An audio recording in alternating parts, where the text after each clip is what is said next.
In the year 323 before Christ, Alexander the Great was planning the conquest of the Arabian Peninsula and that of Carthage in North Africa.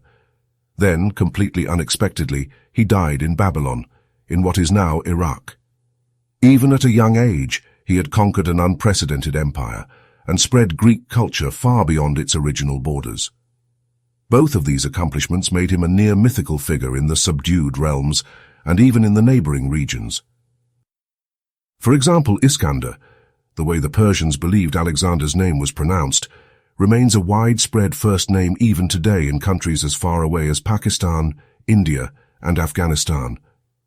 And even in the Quran, more than 800 years later, Alexander was mentioned as the one with the two horns. In Islamic legends, he was also described as a wise and just ruler. And here we encounter something inexplicable. In both Eastern and Western traditions, the memory of Alexander remained alive, but since late antiquity, no one has known where his tomb was. How is it possible for something like this to be forgotten? And more importantly, what happened to Alexander's body, which was once displayed in a spectacular glass sarcophagus for all to see? All these questions belong to the greatest archaeological mysteries of history. Some of them we will now attempt to unravel. Alexander's journey to his final resting place was already an odyssey. In Babylon, his body was first embalmed and was then supposed to be brought to his homeland of Macedonia. But Ptolemy, one of Alexander's generals, and after his death, ruler of Egypt, abducted the body and took it there instead. After a multi-year journey with a stopover in Memphis, the mortal remains were finally transferred to Alexandria, the Egyptian city that Alexander himself had founded and which quickly became the most significant metropolis of the Mediterranean. The motive for the abduction of the deceased Alexander undoubtedly lay in the prestige that Ptolemy hoped to gain as the guardian of Alexander's tomb. After all, the Egyptians revered Alexander as a deity. In Alexandria, the body was placed in a magnificent mausoleum for eternal rest. The mausoleum became an important place of worship, which was certainly not only due to Alexander's divine status among the Egyptians. To his contemporaries, he was undoubtedly the most significant person who had ever lived up to that point. Eyewitnesses reported that the mausoleum was located centrally in the royal quarter of the city. They described the burial site as a splendid place interwoven with gardens, befitting Alexander's glory. Others even spoke of it as one of the great wonders of Alexandria, and a place that attracted people solely because of its artistic and architectural splendor. The grandeur also included the fact that Alexander's body rested in a magnificent sarcophagus made of pure gold, which was displayed inside the mausoleum. The body was surrounded by a multitude of treasures and offerings, intended to reflect his fame as a conqueror.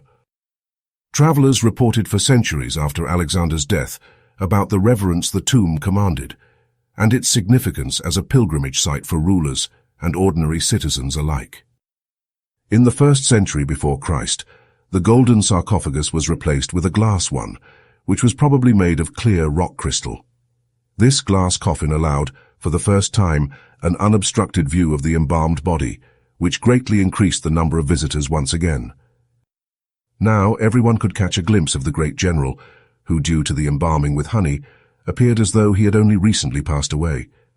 Descriptions of the body suggest that the skin, due to the embalming process and the long time spent in the sarcophagus, looked pale and waxy. The crystal sarcophagus did not only attract ordinary citizens. Shortly after the reburial in the crystal coffin, more than 250 years after Alexander's death, Julius Caesar visited the former conqueror. Caesar was deeply impressed, and his gaze reportedly lingered on the body for a long time. He likely saw through the glass a striking face with a high forehead and a strong, almost childlike expression, just as Alexander had been described in life. The golden or chestnut-colored curls were probably still artfully styled to the side, just as they had been during his lifetime. Only the eyes, once described as lively and piercing, were now closed. The body itself was dressed in a purple tunic. Afterward, Caesar is said to have fallen into deep contemplation. When asked what was occupying his thoughts so much, he replied that he felt ashamed, because Alexander had already conquered the world at the age of 30, while he himself, though older, had not yet achieved the same success. This episode illustrates not only the respect and reverence that Caesar had for Alexander, but also the influence Alexander had on many generations of emperors and conquerors to come. One of them was Caesar's successor Augustus, under whom ancient Rome was to reach its golden age. He also visited Alexander and was deeply moved by what he saw. He ordered the glass coffin to be opened and wished to adorn the embalmed body with a golden oak wreath. Unfortunately, during this act of homage, Alexander's nose broke off. However, this episode also demonstrates how well preserved Alexander's body was at that time. By then, almost 300 years had passed since his death. Augustus traveled to Alexander's tomb to celebrate his victory over Mark Antony and Cleopatra, who had sought to challenge his rule. As is well known, Cleopatra subsequently took her own life. An interesting detail of this story is that Cleopatra was not an Egyptian. She came from the Greek ruling dynasty that governed Egypt and was a direct descendant of Alexander's general Ptolemy. Although it was said that she greatly revered Alexander, she took gold from his glass tomb to finance her military campaigns against Augustus. But this was not the only case of tomb robbery. The eccentric Roman Emperor Caligula, about 70 years after Cleopatra's death, stole Alexander's breastplate and other items from the sarcophagus. At least this episode shows how the fascination with Alexander had by then taken on almost religious dimensions. Even emperors had now become relic thieves. However, the emperors were not the only ones who plundered the tomb. When Emperor Septimius Severus visited the tomb in 200, looters had already struck repeatedly. To protect the tomb, he ordered it to be sealed and closed to the public. Over the centuries, at least 7 Roman emperors traveled to Alexandria to view the body. Additionally, King Herod of Judea also made the pilgrimage. In the Bible, Herod is portrayed as the infamous child murderer. In reality, however, he was a man with a deep appreciation for art, culture, and historical monuments. The last Roman emperor to enter the mausoleum was Caracalla in 215. Caracalla was a great admirer of Alexander and even believed himself to be his reincarnation. For the visit, he had garments made that closely resembled those worn by the mummy in the sarcophagus. Before he left, he had the glass coffin opened and placed personal items inside, his ring, his belt, and his own tunic. He even intended to move the tomb to Rome. But that never happened. Perhaps in hindsight that would have been better, for what followed was a time of catastrophe. Earthquakes, fires, and invaders destroyed the magnificent Alexandria, and with these calamities, the trail of the mausoleum is lost in the darkness of history. From the late 4th century, it was said that Alexander's tomb was either severely damaged or had been plundered. However, historical accounts indicate that the body was still visible in Alexandria between the years 388 and 392, meaning that by that time, Alexander had been dead for 715 years. His face was described as pale, but still recognizable. And even though interest in his tomb had diminished, Alexander remained an attraction for visitors to the city. In the turmoil of late antiquity, knowledge of Alexander's tomb was ultimately lost. There are 2 prevailing theories regarding what might have happened. One explanation points to the rise of early Christianity. When people think of early Christians in the Roman Empire, they often imagine unjustly persecuted individuals, people who never resorted to violence and practiced their faith in secrecy, often becoming martyrs who were thrown to the beasts in Roman arenas. While this is true, what is often overlooked is that once Christians became the majority in the Roman Empire, their behavior changed dramatically. Now it was the believers of the old religions who faced persecution, and their temples were razed to the ground. Any form of veneration, apart from that of Jesus and the Christian martyrs, was condemned as idolatry and systematically suppressed. It is striking that the period in which Alexander's mausoleum and body disappeared coincides with the tenure of Bishop Theophilus, who held office between 385 and 412. Theophilus was known for his aggressive stance against paganism, and many documented acts of destruction took place in Alexandria during his time. The most well-known and well-documented of these events was the destruction of the Serapeum in Alexandria in 391. The Serapeum was a temple dedicated to the god Serapis and one of the most important religious centers of the city. Led by Bishop Theophilus himself, Christian zealots demolished the temple entirely. Another case concerns the Mithraeum in Alexandria. Mithras was once a popular god among Roman soldiers and was worshipped throughout the empire. In Alexandria, however, his temple was either destroyed or desecrated.